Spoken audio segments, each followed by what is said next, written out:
नाथ शिष्य नहीं है आप? नहीं, क्यों नहीं है? आपको क्या लगता है?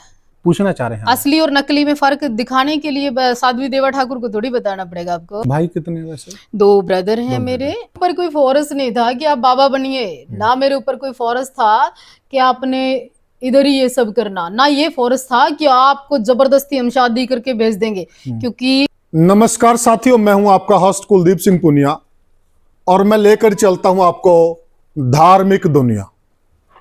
साथियों, धार्मिक दुनिया की बात करें, हिंदुस्तान के पटल पर अभी कुछ समय से जो धार्मिक दुनिया है वो सुर्खियों में है। हिंदुस्तान ऋषि मुनियों का देश है और मैंने पहले भी जिक्र किया है, हम सप्त ऋषियों की संतान हैं। लगभग जितने भी हमारे गोत्र और जातियां हैं वो ऋषि मुनियों से निकले हैं, तो ऋषियों के बगैर हम अधूरे हैं, इसमें कोई दो राय नहीं। और पिछले कुछ समय से कई जगह पर साधुओं ने तप किया, तपस्या पर अनेकों प्रश्न उठे और विवाद भी हुए। और आज हम एक ऐसी साध्वी के पास बैठे हैं जो परिचय की मोहताज नहीं है। आप सोशल मीडिया के किसी भी प्लेटफॉर्म पर जाओगे, साध्वी देवा ठाकुर का नाम सुनहरे अक्षरों में आपको अंकित मिलेगा।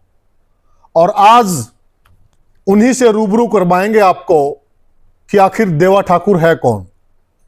सबसे पहले तो राम राम जी नमस्कार, हार्दिक अभिनंदन और स्वागत है आपका देवाजी धाम में। जी, धन्यवाद। जी जी, हमारा सौभाग्य है।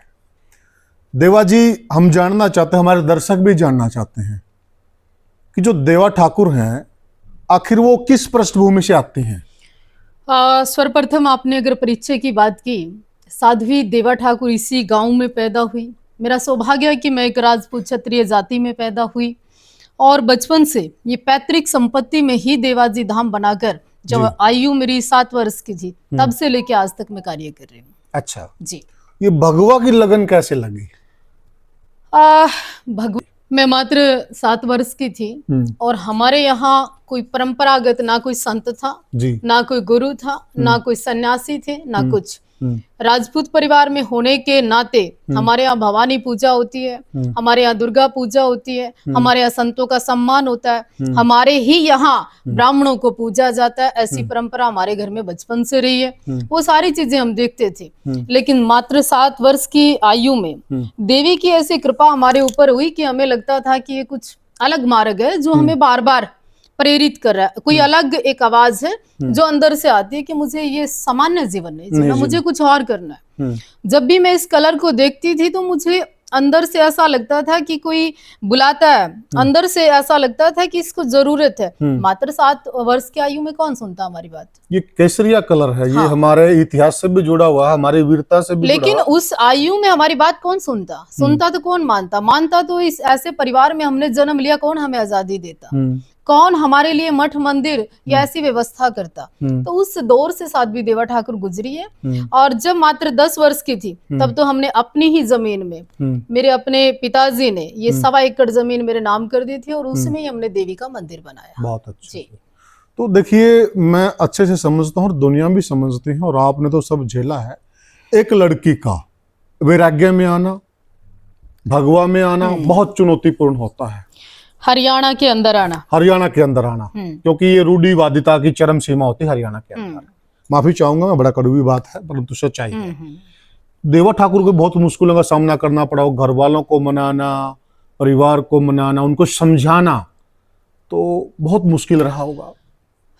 जो लड़ना जानते हैं, जिस खून में हम लोग जिंदा हैं, वो तो लड़ने के लिए पैदा हुआ है।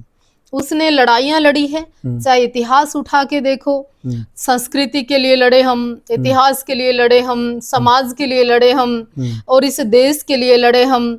मठ और मंदिर, पहले राजाओं की परंपरा अगर उठा के देखोगे तो हमारे इतिहास से भरा पड़ा है। महाराणा प्रताप जी से पहले भी और महाराणा प्रताप जी के समय से भी तो जितने भी बड़े मंदिर, हम तो ये कहते हैं कि महाराणा प्रताप जी की वजह से मंदिरों में भगवान सुरक्षित है, हम तो ये भी कहते हैं। तो उस परंपरा से हूं मैं, तो डरना सीखा ही नहीं हमने, क्यों डरेंगे। क्योंकि देखिए, आप भी समझते हैं, हमारे यहाँ एक परंपरा होती है, लड़की पैदा हुई, उसको स्कूली शिक्षा दिलाई, अगर वो हायर एजुकेशन में जाना चाहती वो दिलाई। उसके बाद परिवार का एक बड़ा उद्देश्य होता है कि वो लड़की के हाथ पीले कर दिए जाए। अमूमन घरों में यही होता है। राइट, बिल्कुल ठीक है। तो ये भी आपने बहुत झेला होगा, क्योंकि आपने उस राह को छोड़कर इस राह को चुना, बड़ी कठिन राह होगा। नहीं, जब मात्र 10 वर्ष के थे तभी मंदिर का हमने निर्माण कर दिया। और निर्माण जब किया तो उसके बाद लगातार 5-7 साल तो इधर ही संघर्ष में बीतता रहा। और उसके बाद व्यक्तिगत जीवन को बड़े स्मूथली, कहते हैं ना, जब तक पाँव जूते के अंदर है जब तक सुरक्षित है, पाँव जब जूते से बाहर आ जाता है तो बहुत सारे कांटों का अनुभव होता है। मेरे जीवन में एक बड़ा अच्छा जो समय वो रहा कि मेरे माता पिता, मेरे बहन भाई, उनके बीच में जो मेरा जीवन सन्यास के होते हुए बीता तो वो बड़ा सुंदर था। और उसी का एक बड़ा रोल है कि मैं बहुत कुछ कर पाई, इसमें मेरे परिवार का बड़ा योगदान है। माँ बाप एक ढाल की तरह उस दौर में। हाँ, मेरे पिताजी ने खुद ने मेरे नाम प्रॉपर्टी की, मुझे व्यवस्थाएं दी। वो चाहते थे कि आप सन्यासी बनो पर राजा जैसा बनो, आप सन्यासी बनो पर अपने ही द्वारा बनो। ऐसे नहीं कि आप 10 दिन उस आश्रम में, 15 दिन उस आश्रम में। मैं मेरे जीवन में एक दिन भी किसी आश्रम में व्यतीत नहीं किया। अच्छा, यस, आप अपने आश्रम में रहे? मैं अपने ही उसमें रहती हूँ। और आज भी आपने कहीं मुझे नहीं देखा होगा कि वहां पर उस यात्रा पर वहां पे ऐसे भटकते हुए जीवन बीत रहा, नहीं। तो फिर आप सन्यासी शुरू में बने तो आप कौन से पंथ में गए?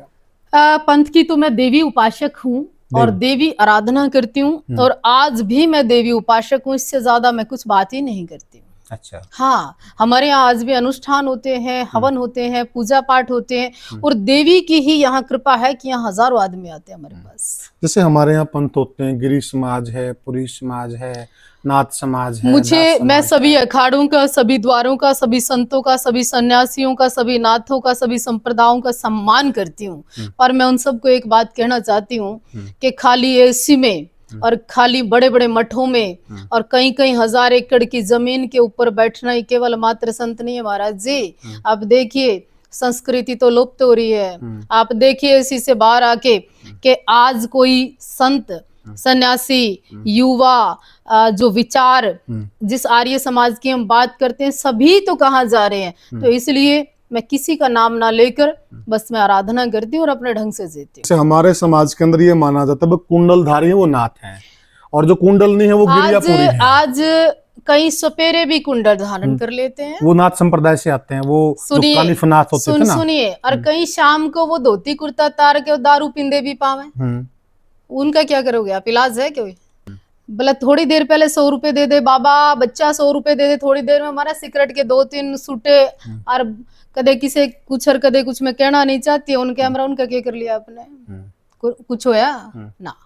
तो मैं फालतू बातों में नहीं, मैं अपने ढंग से मैं चाहती हूँ कि मेरे द्वारा, मेरे विचार से कोई एक पाखंड से बाहर आ जाए, कोई नशे से बाहर आ जाए, कोई इस धूमिल जिसको संस्कृति कर रहे हैं लोग, समलैंगिकता बढ़ रही है, इससे बाहर आ जाए। मैं तो वो प्रयास करती हूँ। हमारा जस्ट देवाजी जानने का तात्पर्य ये है क्योंकि आपके पास 2 निशानियां नाथ संप्रदाय, एक कुंडल है और एक आपने ये गले में डाली हुई है, तो इसलिए जान रहे आप नाथ संप्रदाय। ये सबको मालूम है, संतों का आशीर्वाद है ये सब। अच्छा। ये गोरखनाथ जी की कृपा है। और यानी कि नाथ संप्रदाय से हैं आप? नहीं मानना, गोरखनाथ जी के बिना क्या है आपके मेरे पास? गोरखनाथ जी के बिना तो कुछ है ही नहीं। आप जिस भी डीप से डीप धर्म संस्कृति की बात करोगे, गुरु गोरखनाथ जी के बिना कुछ भी नहीं है आपके पास। आपने सही कहा। देखिए हमारे घर पर भी शाम को दिया लगता है, घी का दिया, और वो गोरखनाथ जी का है। वो तो हम भी जुड़े हुए हैं, जुड़े ना, अच्छी बात। हम भी जुड़े हुए, सभी जुड़े हैं लगभग। हमारी जो संस्कृति और ऋषि मुनियों की हम शुरुआत यहीं से किया है।